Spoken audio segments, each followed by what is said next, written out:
warahmatullahi wabarakatuh. Perkenalkan, nama saya Mia Eldiani, NPM 18060030, Program Studi Pendidikan Guru Sekolah Dasar dari Universitas Muhammadiyah Pringseu Lampung. Baiklah, di sini saya akan menjelaskan hasil analisis dari video tentang bagaimana pendidikan inklusif di Indonesia ataupun di lingkungan sekitar.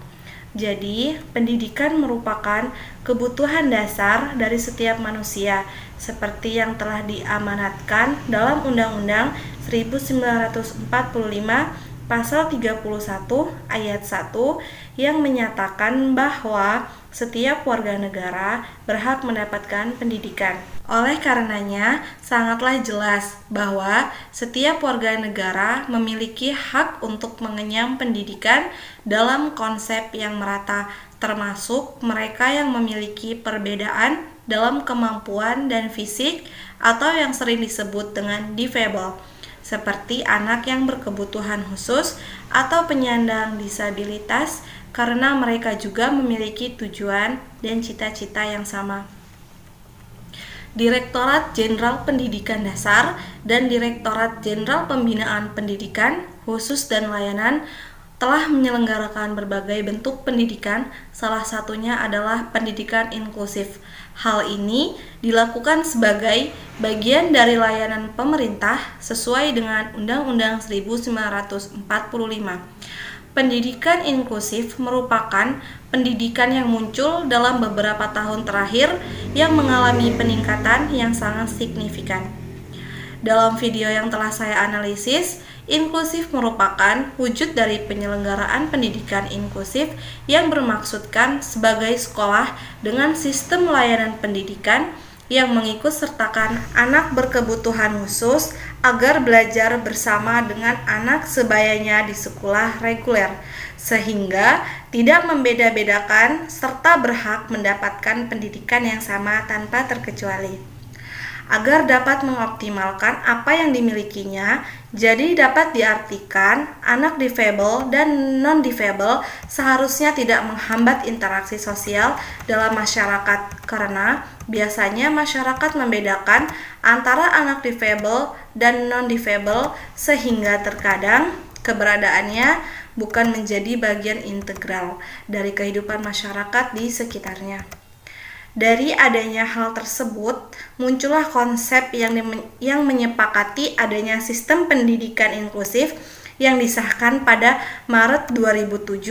Pasal 24 dalam konvensi ini menyebutkan bahwa setiap warga negara berhak mendapatkan pendidikan inklusif di setiap tingkat pendidikan. Dalam proses pembelajarannya harus menyesuaikan sarana, prasarana, kurikulum, dan kebutuhan yang dibutuhkan oleh peserta didik, seperti dalam contoh video yang ada di daerah Gunung Kidul, yang ada di salah satu kabupaten yang ada di Provinsi Yogyakarta, di mana daerah ini diawali cikal bakal pendidikan inklusif di Indonesia. Kemudian, menurut guru setempat dahulunya bukan pendidikan inklusif, namun pendidikan terpadu. Lalu dilakukan beberapa tahap seperti melakukan suatu pengetahuan keterampilan, bagaimana melayani anak-anak yang berkebutuhan khusus guna membangun karakter peserta didik yang ada di sekolah, yang dimana setiap sekolah wajib menerima peserta didik yang berkebutuhan khusus untuk dapat bersekolah seperti teman lainnya, sehingga anak non-difabel dapat menghargai sesama, lebih memperdulikan atau care dan termotivasi untuk belajar karena mereka diberi kesempurnaan. Kemudian harapan dari orang tua, pendidikan inklusif ini tidak hanya berhenti di SD, namun SMP, SMA, dan pendidikan tinggi, agar mereka juga merasakan pendidikan yang layak dan tidak merasa terdiskriminasi. Seiring berjalannya waktu, pendidikan inklusif dilatih dalam hal keterampilan seperti kepramukaan, olahraga, dan kegiatan unjuk bakat.